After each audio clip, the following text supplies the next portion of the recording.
Hi, I'm Michael LaFosse from the Origami Do Studio. This video tutorial is on how to fold and build this summer solstice sun disk. This is my design from 12 same-size squares, and it's based on the original work of Meta Peterson, who first created this system of building modular origami as a flattened model, and then Paolo Berchetta, who came up with a folding method to make it thick. My method is similar but different. It uses a square as a tool, and then you can fold your puzzle pieces. Choose the size square that you wish the diameter of your sun disk to be. You can see there's the same size. You will need 12 same size squares to make one sun disk, and you'll need an additional same size square from which to fold the measuring tool. You can see we have a folded over margin, and this is 1/8 the length of the original square.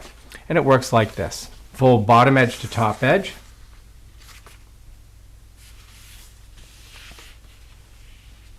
Unfold.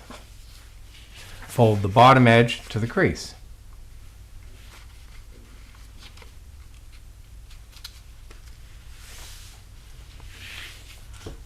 And unfold. So this is a half, these are quarters. Let's fold the bottom edge to the newest crease, and that will give us our 1/8. Make a nice sharp crease and leave it folded in half. Here's how to use the measuring tool.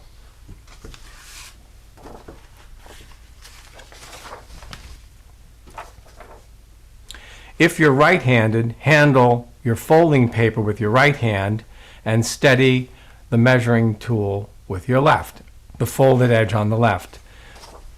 If you're left-handed, you do it this way. I'm right-handed, so here I go. One edge of the square goes under the folded edge of the tool. Make sure the edge is all the way inside the fold. It doesn't matter if these are aligned. Fold the outside edge to the edge of the tool. Unfold. Take the paper out, rotate 180 degrees, and put this edge in, all the way inside. And then we repeat, outside edge to the edge of the tool.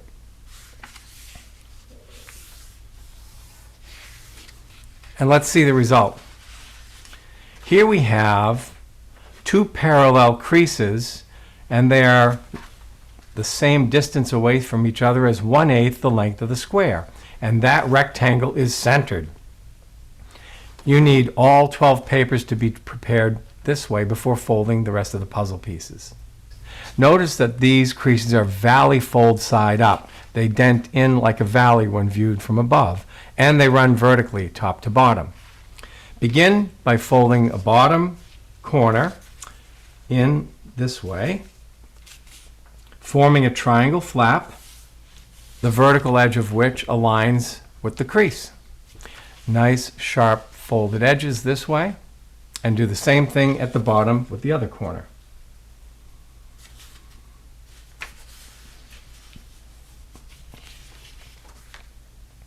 Rotate the paper without flipping it over.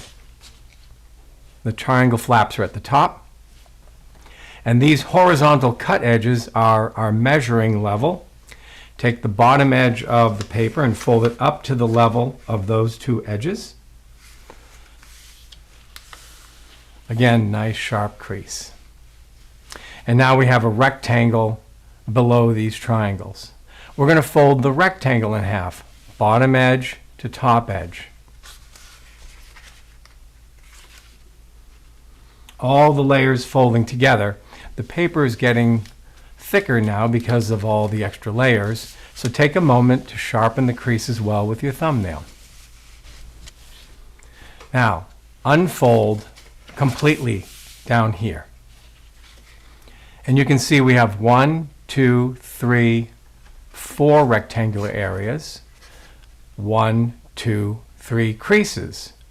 The top crease is bent like a valley, and we're going to use it just as it is. So we're folding up like this. And you'll see 1, 2, 3 rectangles. Now, flip the paper over and upside down this way. Notice the sloping folded edge and the triangle shape. Fold the triangle shape tightly over the sloping folded edge. Repeat on the other side.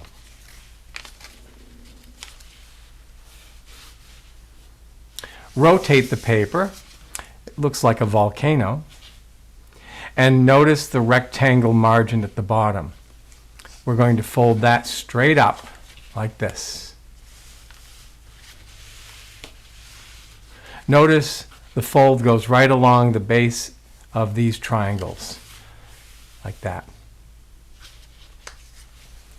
Pick the paper up with the rectangular margin overlapping, and notice our original parallel creases. They are mountain creases. They bend easily this way, making a mountain ridge. So bend both of those square, like that. And this is a finished puzzle piece. You need 12 of these to build one solar sun disk. Here we have 12 finished puzzle pieces. And now we'll teach you how they fit together. The tab from one puzzle piece goes inside the pocket of another.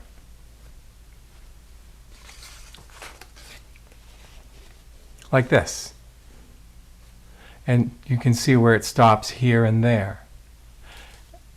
And then the same thing happens on the other side. You can see this curve is automatically happening.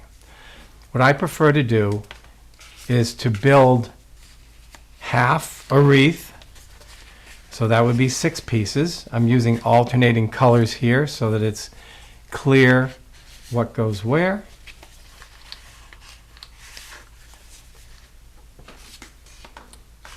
You don't need glue to keep these together, although if you wish for the display piece to stay together permanently, you may glue them, especially if you're going to make a gift to someone and you don't want it coming apart on them, or if you are putting it on a long-term display.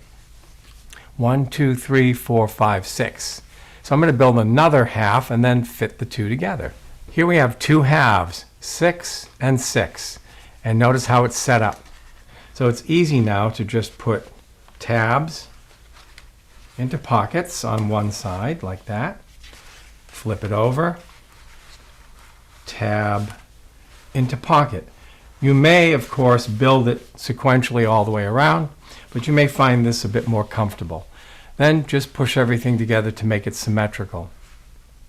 I actually call this project my calendar wreath because it uses 12 squares. That's 1 square for each month. Imagine recycling a calendar in that way, which has lovely pieces of paper, colorful pictures. Cut 12 same size squares and then fold and build the wreath. If someone gave the gift of a calendar to you, use it all year long. At the end of the year, fold and build one of these and send it back as a thank you in time for a new year for the next year. We hope you enjoyed this project. Thank you for watching.